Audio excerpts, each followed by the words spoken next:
Vedanta hospital के doctor Kumar Satish ने बच्चों को दी नई जिंदगी। वाराणसी के पांडेपुर स्थित वेदांता हॉस्पिटल में हाल ही में एक बेहद चुनौतीपूर्ण और सफल ऑपरेशन को अंजाम दिया गया। ये ऑपरेशन एक छोटे बच्चे का था जिसे नाक से सांस लेने में गंभीर परेशानी हो रही थी। प्रोफेसर डॉक्टर कुमार सतीश, जो कि मैक्सिलोफेशियल सर्जरी में MDS हैं और पिछले 12 वर्षों से वेदांता हॉस्पिटल में प्रैक्टिस कर रहे हैं, इन्होंने इस जटिल सर्जरी को अंजाम दिया। डॉक्टर सतीश ने बच्चे की नाक का सर्जिकल ऑपरेशन पूरी कुशलता और सफलता के साथ किया, जिससे उसकी सांस लेने की समस्या पूरी तरीके से समाप्त हो गई। डॉक्टर कुमार सतीश ने अपने करियर में कई जटिल और चुनौतीपूर्ण केस संभाले हैं। वे फेस और जॉब से रिलेटेड जुड़ी कॉस्मेटिक सर्जरी के विशेषज्ञ माने जाते हैं। वेदांता हॉस्पिटल में उनकी मेहनत और अनुभव ने न सिर्फ इस बच्चे की जिंदगी बदल दी, बल्कि परिवार को भी राहत और खुशी दी। स्थानीय लोगों और चिकित्सा क्षेत्र के विशेषज्ञों ने डॉक्टर सतीश के इस योगदान की सराहना की है। वेदांता हॉस्पिटल अब जटिल ऑपरेशनों और कुशल विशेषज्ञता के लिए एक भरोसेमंद नाम बन गया है। आइए जानते हैं पूरी रिपोर्ट। जयदेश, वाराणसी से खुशरंग हिना की रिपोर्ट इरशाद अहमद के साथ। नमस्कार, जयदेश न्यूज में आपका स्वागत है। वाराणसी से मैं खुशरंग हिना। इस वक्त मैं मौजूद हूँ वाराणसी के वेदांता हॉस्पिटल में, जो कि मेंटल हॉस्पिटल रोड पांडेपुर में स्थित है। और आज हम बात करेंगे डॉक्टर कुमार सतीश जी से, क्योंकि वेदांता हॉस्पिटल में इन्होंने एक सफल ऑपरेशन किया है जो कि काफ़ी चैलेंजिंग था। ऑपरेशन में इन्होंने मुझे बताया था कि एक बच्चा था जिसके नाक से सांस लेने में प्रॉब्लम हो रही थी। उस नाक का यानी नोज़ का उन्होंने सर्जिकल ऑपरेशन किया है और वो सक्सेसफुल हुआ है। तो फिलहाल पहले हम डॉक्टर कुमार सतीश के बारे में जानते हैं और उसके बाद हम उस ऑपरेशन के बारे में जानते हैं। सबसे पहले तो सर, हमारे चैनल में आपका स्वागत। धन्यवाद। ठीक है सर, अबाउट योर सेल्फ, अपने बारे में बताइए। मैं प्रोफेसर डॉक्टर कुंवर सतीश हूँ और मैंने MDS किया है मैक्सिलोफेशियल सर्जरी में। पिछले 12 सालों से मैं प्रैक्टिस कर रहा हूँ वेदांता हॉस्पिटल में, और यहाँ पे हम अलग अलग तरह के चैलेंजिंग केसेस जो भी होते हैं, फेस से रिलेटेड, जॉ से related, cosmetic surgery, pathology, oral cancer या एस्थेटिक सर्जरी, ये सारे चीज़ें हम यहाँ पे परफॉर्म करते हैं। हाल में ही आपने बताया कि आपने एक ऑपरेशन किया है, वो सक्सेसफुल हुआ है नोज से रिलेटेड। क्या था वो ऑपरेशन और कैसा चैलेंज था उसको करने के लिए? एक 9 वर्ष का बच्चा हमारे पास आया था जिसको प्रॉब्लम थी सांस लेने में। जब हमने डिटेल में जानना चाहा कि आखिर इसको ये प्रॉब्लम आई कैसे, तो पता चला कि उस बच्चे को नाक के अंदर एक ट्यूमर ग्रोथ हो गया था और उसके लिए उसने नेज़ल ड्रॉप किसी लोकल डॉक्टर से अपने घर के आसपास में लिया था। तो उसने उस ग्रोथ के साथ साथ नेज़ल कार्टिलेज, एक बोन के साथ एक हिस्सा होता है, सॉफ्ट होता है बोन से, उसको हम लोग कार्टिलेज कहते हैं, जिसके कारण नाक के हाइट और लंबाई दोनों में शेप मिलने में आसानी होती है। वो उसको यूज़ करने से वो गल गया। तो वो गल जाने से बच्चे का पूरा नाक जो है वो बैठ गया, जिसको हम लोग सैडल नोज़ कहते हैं टेक्निकल टर्म में। तो उसको इस बच्चे के कारण बच्चे का जो रेस्पिरेटरी सिस्टम है, नाक रास्ता है सांस लेने का, वो बंद हो गया। तो वो सांस लेने बच्चे को दिक्कत होती। तो हमने इस बच्चे को देखा और एग्जामिन करने के बाद हमने प्लानिंग यही किया कि इसका हमें सर्जरी करना पड़ेगा, और नाक की सर्जरी को हम लोग राइनोप्लास्टी कहते हैं। तो हमने राइनोप्लास्टी, जो कि बहुत ही टेक्निक सेंसिटिव और स्किल सेंसिटिव प्रोसीजर होता है, उसको हमने परफॉर्म करने का डिसाइड किया और पेशेंट के घर वालों को बताया कि हमें रिब्स, जो कि छाती की हड्डी होती है, उसको लेके हम नाक पे लगाएंगे और बच्चे को हम उसके नाक की हाइट और उसकी लंबाई दोनों को पुरानी तरह से रिस्टोर करेंगे, और उसके बाद फिर हम इस बच्चे को सांस लेने में वापस नॉर्मल की तरफ हम करेंगे। एक सवाल है आपसे, जैसे कि बच्चे के नोज़ में जब हड्डी की ज़रूरत पड़ी तो आपने ऑटोफेशियल के जगह पर उसके जो छाती है, छाती की हड्डी का ही चूज़ क्यों किया? आर्टिफिशियल मटेरियल भी बहुत सारे अवेलेबल हैं मार्केट में, जिसको हम लोग एलोग्राफ्ट कहते हैं। अब ये एलोग्राफ्ट मटेरियल के बहुत सारे नॉन कॉम्प्लिकेशंस हैं जो कि होते हैं, जैसे कि वो बॉडी रिजेक्ट करता है फॉरेन बॉडी को, सूजन आ जाता है, पोस्ट ऑपरेटिव इन्फेक्शन होता है, पर बॉडी के खुद का अपना का रहता है, तो बॉडी अपने चीज़ों को फॉरेन बॉडी नहीं मानता और उसको एक्सेप्ट कर लेता है। जब छाती की हड्डी आपने निकाला तो वहाँ हड्डी निकालने के दौरान किस तरह के चैलेंज थे? क्योंकि वहाँ पर दिल होते हैं, वहाँ पर काफ़ी ज़्यादा प्रॉब्लम हो सकती है। हाँ बिल्कुल। जब हम लोग छाती की हड्डी निकालते हैं तो उस समय हमें ध्यान देना होता है। नीचे में फेफड़ा है जिसमें प्रॉब्लम हो सकती है, बगल में हार्ट है। तो जब हम सर्जरी करते हैं तो हमें ये बिल्कुल ध्यान देना होता है कि अगर हम जितना हमें ज़रूरत हो उतना ही करना है, और बहुत ही ये स्किल है जिसके लिए प्रॉपर ट्रेनिंग के बाद ही आदमी कर सकता है। तो इसमें हम चूँकि अभ्यस्त हैं, इसलिए हमें ये करने में कोई दिक्कत नहीं आई। तो इस ऑपरेशन मतलब उस हड्डी को निकाल कर आपने नाक में उसको ज्वाइन किया, तो स्किन में किसी तरह की कोई कट चीरा कुछ ऐसा लगा है? ये ऑपरेशन जो था नाक के अंदर से किया गया है ताकि कॉस्मेटिकली चेहरे पे उसके कोई निशान ना पड़े और समय के साथ जैसे जैसे बच्चा बड़ा होगा ये इसके लिए लाइफ चेंजिंग प्रोसीजर होगा, मोमेंट था।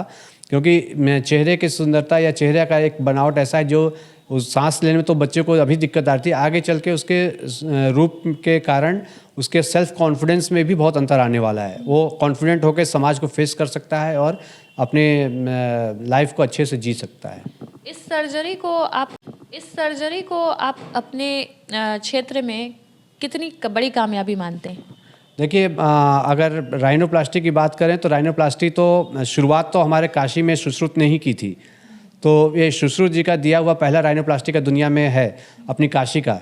ये है तो तब की बनी हुई, आज से कई हज़ार साल पहले के बना हुआ है, लेकिन आज भी ये टेक्निक इतना टेक्निक सेंसिटिव है कि अगर यहाँ के लोगों को जाना होता है तो वो सेंटर ढूंढते हैं कि बेंगलोर चलो, कन्याकुमारी चलो, बॉम्बे चलो या दिल्ली जाओ। पर जब ये फैसिलिटी आपके यहाँ अवेलेबल है और क्वालिटी बिल्कुल सेम मिल रही है, कहीं कॉम्प्रोमाइज़ नहीं, तो आपको इधर उधर भटकने की ज़रूरत नहीं है। आप बिल्कुल यहाँ आके सेफली ये करवा सकते हैं। सिंपली आप वेदांता हॉस्पिटल आ सकते हैं और यहाँ पर ये सर्जरी या इस तरह की और भी चैलेंजिंग सर्जरी आप करवा सकते हैं। और किस तरह की चीज़ें वेदांता में सर्जरी हो सकती है जिसके लिए वाराणसी के लोगों को बाहर ना जाना पड़े? देखिए ये एक तो ये अभी हमने किया, साथ में हमने जन्मजात बीमार जो बच्चों में दिक्कत आती है जैसे कटे होंठ, तालू हैं या कॉन्जेनाइटल एबनॉर्मलिटी है जिसमें कई बार खोपड़ी जो है वो फ्यूज़ नहीं होती या फ्यूज़ हो गई तो बड़ी नहीं हो रही है, तो रेयर एबनॉर्मलिटी उसका भी हम और यहाँ पे ऑपरेशन करते हैं। साथ में हमें ऑर्थोपेडिक एंड स्पाइन सर्जरी भी होती है, जनरल सर्जरी, मेडिसिन, ये तमाम सारे विभाग अपने वर्ल्ड स्टैंडर्ड को मेंटेन करते हुए हम लोग कोशिश करते हैं लोगों को। ट्रांसप्लांट वगैरह भी? हेयर ट्रांसप्लांट और कॉस्मेटिक सर्जरी भी हमारी एक ऐसा चीज़ है जिसके लिए लोग आते हैं और ठीक होकर पीआरपी करा के और ये फ़ायदा उठा के यहाँ से जाते हैं। इस सफल ऑपरेशन के बाद उस जो पेशेंट है उस पेशेंट को फ्यूचर में किसी तरीके का कोई साइड इफेक्ट देखने को मिलेगा? मुझे लगता है कि साइड इफ़ेक्ट तो कुछ भी नहीं था। ऑपरेशन के बाद जो थोड़ा सूजन और दर्द होता है वो भी बच्चे में बहुत कम रहा और ये समय के साथ और बढ़िया होता जाएगा, बॉडी उसके और अडेप्ट करती जाएगी, तो आप देखेंगे कि समय के साथ वो बच्चा और भी कॉन्फिडेंट और बढ़िया निखर कर सामने आएगा। काशी वासियों को क्या कहना चाहेंगे अपने बारे में और अपने हॉस्पिटल के बारे में? काशी वासियों को हमारा यही संदेश है कि आप आइए हमारे यहाँ और बेझिझक होके आइए। हमारे पास सिर्फ कॉस्मेटिक ही नहीं है, इवन पान गुटखा से का जो प्रॉब्लम है जिसके चलते लोगों का मुंह कम खुलता है, ओरल कैंसर है, इसका लेज़र सर्जरी से हम इलाज भी करते हैं। तो जब कैंसर का लेज़र सर्जरी से भी इलाज करते हैं? कैंसर के पहले का स्टेज होता है प्री मैलिग्नेंट कैंसर, जिसको ओरल सबम्यूकस फाइब्रोसिस कहते हैं।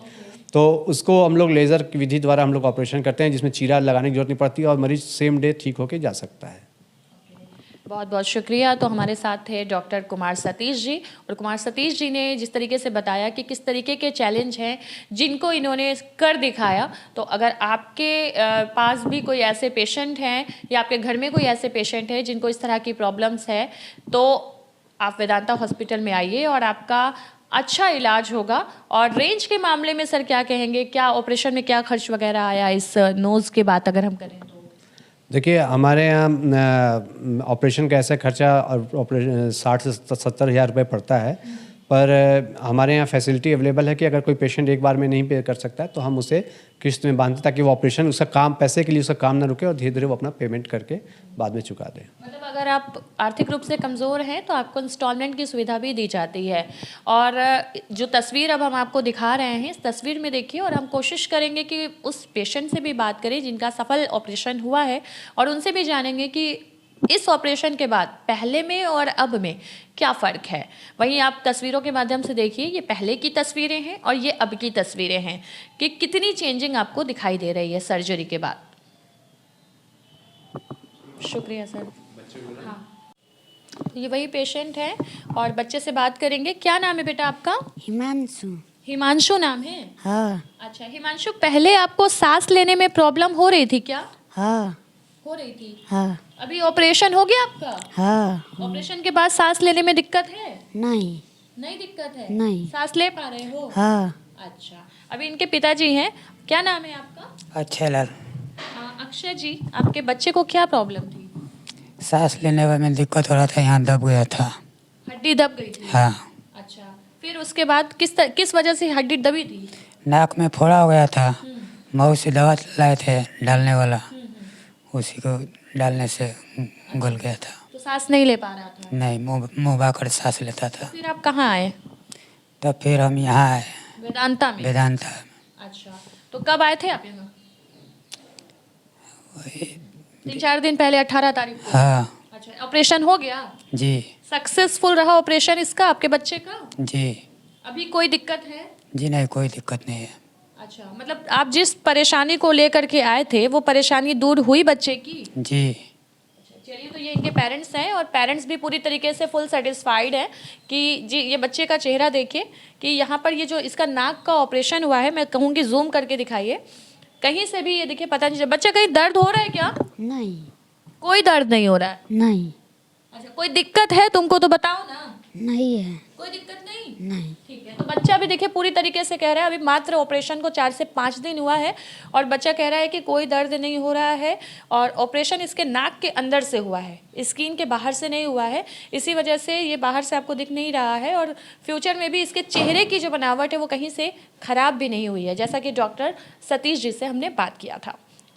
वाराणसी से कैमरामैन इरशाद अहमद के साथ मैं खुश रंगीना, जय देश।